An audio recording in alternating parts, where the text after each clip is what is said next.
Hello बच्चों, let's read the question.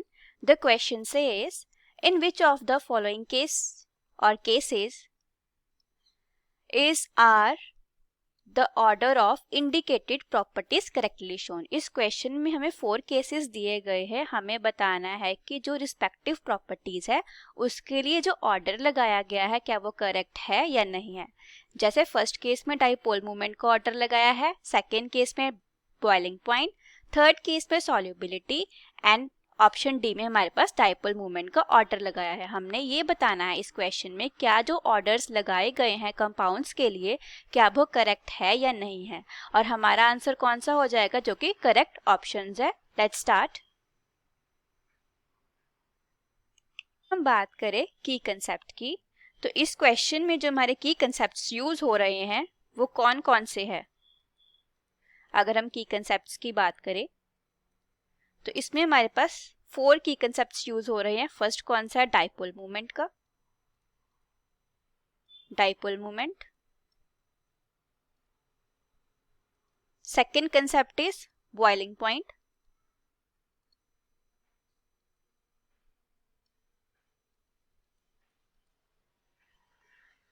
Third concept is solubility. Solubility. Fourth one is again dipole moment. Let us understand one by one. Option A में हमें क्या दिया हुआ है, हमारे पास एक तो है अल्फा बीटा.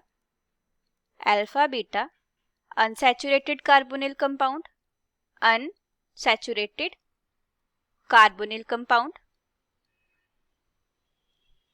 और जो हमारा साथ में जिसके साथ कंपेयर किया गया है वो नॉर्मली एक कार्बोनिल कंपाउंड है.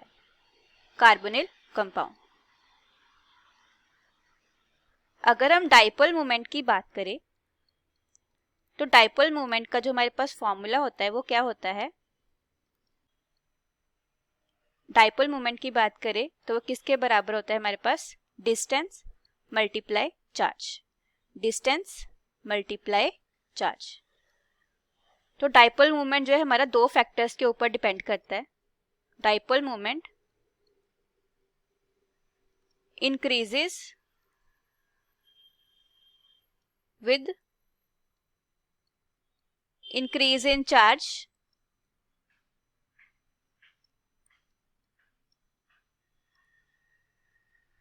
and increase in distance. increase in distance. इसके ब्रैकेट में लिख लो कंजुगेशन. जितनी ज़्यादा कंजुगेशन होगी जितना ज़्यादा स्प्रेड हो जाएगा हमारा जो इलेक्ट्रॉन्स है उतना ज़्यादा क्या हो जाएगा हमारे पास, उतना ज़्यादा क्या हो जाएगा हमारे पास डिस्टेंस हो जाएगा, उतना ही हमारा डाइपोल मोमेंट हो जाएगा. अगर हम अल्फा बीटा अनसैचुरेटेड कंपाउंड की बात करें तो उसमें हमारे पास क्या होता है, हमारे पास जो कंजुगेशन है वो एक्सटेंडेड है. वो क्या है हमारे पास, एक्सटेंडेड कंजुगेशन है. हमारे पास जो मूवमेंट है वो कार्बन से ऑक्सीजन की तरफ हो जाती है और हमारे पास जो चार्ज इस्टेब्लिश हो जाता है CH3. CH यहाँ पे पॉजिटिव चार्ज आ गया, CH double bond CO negative. तो ये हमारा पूरा जो है एक्सटेंडेड कॉन्जुगेशन है. बट अगर हम बात करें सिंपल नॉर्मल, उसमें जो है हमारे पास जो मूवमेंट है इलेक्ट्रॉन्स की हमारे पास हाइड्रोजन से हो जाती है, 1 हाइड्रोजन मूव करता है. तो ये एक्सटेंडेड नहीं है. दैट्स वाई जो हमारा अनसैचुरेटेड कंपाउंड है उसकी ज़्यादा हमारे पास कार्बोनिल कंपाउंड की ज़्यादा होती है as compare to normal carbonyl compound. So this option is correct. This is has high value. अगर हम फर्स्ट की बात करें तो सेकंड से ज़्यादा हो जाएगी. This is correct answer. Option A जो है हमारा बिल्कुल करेक्ट है. अब हम ऑप्शन बी देखते हैं. ऑप्शन बी में जो है बॉइलिंग पॉइंट का ऑर्डर दिया गया है. बॉइलिंग पॉइंट क्या होता है, जब हम किसी लिक्विड को गैस में कन्वर्ट करते हैं उसको हम क्या बोलते हैं, बॉइलिंग पॉइंट बोलते हैं. एंड अगर हम सिंपली लिखें तो बॉइलिंग पॉइंट किसके ऊपर डिपेंड करता है, बॉइलिंग पॉइंट डिपेंड्स अपॉन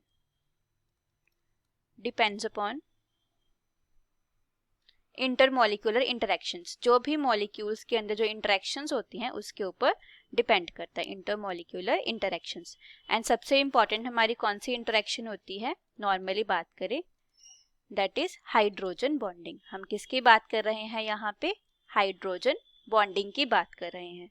हमारे पास दो कंपाउंड्स हैं, एक तो है हमारे पास ऑर्थो क्लोरोफिनोल, एंड जो हमारे पास सेकेंड कंपाउंड है, सेकेंड कंपाउंड इज पैरा क्लोरोफिनोल। जो हमारे पास पैरा क्लोरोफिनोल है, इसका स्ट्रक्चर जो है ना सिमेट्रिक है, इट हैज सिमेट्रिक स्ट्रक्चर। तो इसमें जो है हमारे पास बहुत ज्यादा एक्सटेंडेड हाइड्रोजन बॉन्डिंग हो सकती है। Let us see with the diagram. हम बात कर रहे हैं हाइड्रोजन बॉन्डिंग की, तो हमारे पास जो है बहुत ही ज्यादा सिमेट्रिकल स्ट्रक्चर है हमारे पास,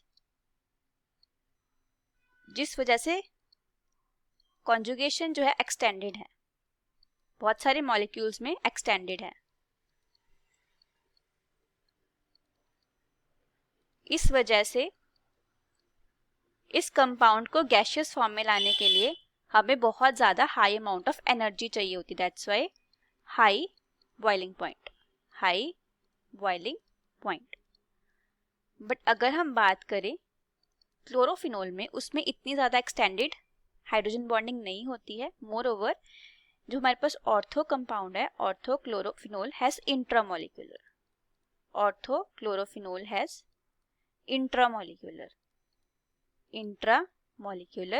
हाइड्रोजन बॉन्डिंग, जिस वजह से क्या होता है, उसका लोअर बॉइलिंग पॉइंट हो जाता है। इसमें क्या हो जाता है, हमारा लोअर बॉइलिंग पॉइंट। जो हमारा ऑप्शन है बिल्कुल गलत हो जाएगा। This option is wrong because हमारे पास पैरा का ज्यादा होता है। This option is wrong. Let's see the third option. हमारे पास फर्स्ट कंपाउंड है, ये कौन सा है, हमारे पास जेड एल्कीन है, क्योंकि दोनों प्रायोरिटी वाले ग्रुप्स जो हैं वो एक साइड पे हैं। And second one is E alkene. जो हमारी सॉल्युबिलिटी है वो किसके ऊपर डिपेंड करती है, जितनी ज्यादा हमारे पास इंटरेक्शंस कम होंगी, less number of intermolecular interactions,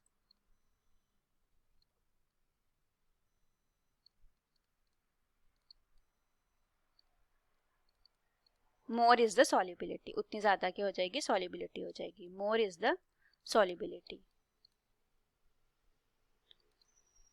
अगर हम बात करें अपने जेड एल्कीन की, तो इसमें क्या है, बल्कि ग्रुप्स जो है एक साइड पे होते हैं, इसलिए क्या होता है, इसमें रिपल्सिव फोर्सेस होती हैं, रिपल्सिव फोर्सेस डोमिनेट। इस वजह से क्या होता है, हमारे पास dominates leading to higher solubility. इससे ये जो है हमारे पास हाईली सॉल्युबल होते हैं, हायर सॉल्युबिलिटी। दैट मीन्स हमारे पास जो Z है उसकी ज्यादा होगी एज कम्पेयर टू E, तो हमारे पास ये भी ऑप्शन क्या हो जाएगा, करेक्ट हो जाएगा। Let us see the last option now. Dipole moment को कंपेयर करना है। डाइपोल मोमेंट की डायरेक्शन क्या होती है, from positive to negative. Positive means electropositive and negative means electropositive to electronegative. अगर हम बात करें, जो हमारा फर्स्ट कंपाउंड है वो हमारे पास ई एल्कीन है, and second one is Z alkene. E alkene की डायरेक्शंस की बात करें, CH3 ग्रुप इज हमारे पास जो क्या होता है वो इलेक्ट्रोपॉजिटिव होता है, इलेक्ट्रोपॉजिटिव से इलेक्ट्रोनेगेटिव की तरह होती है, मतलब कि इसकी एक्सटेंड वैल्यू जो है बहुत ज्यादा हाई हो जाएगी, very high value. But in case of our Z compound, हमारे पास जो डायरेक्शन है वो जो है इन बिटवीन आ जाएगी, उसकी वैल्यू जो है बहुत ज्यादा 0 से ज्यादा होगी बट वेरी लेस होगी, तो हमारे पास ये वाला भी करेक्ट हो जाएगा। This option is also correct. Overall let us mark the answer. Our question is option A, option C and option D। Option A, option C and option D। I hope you will understand. All the best.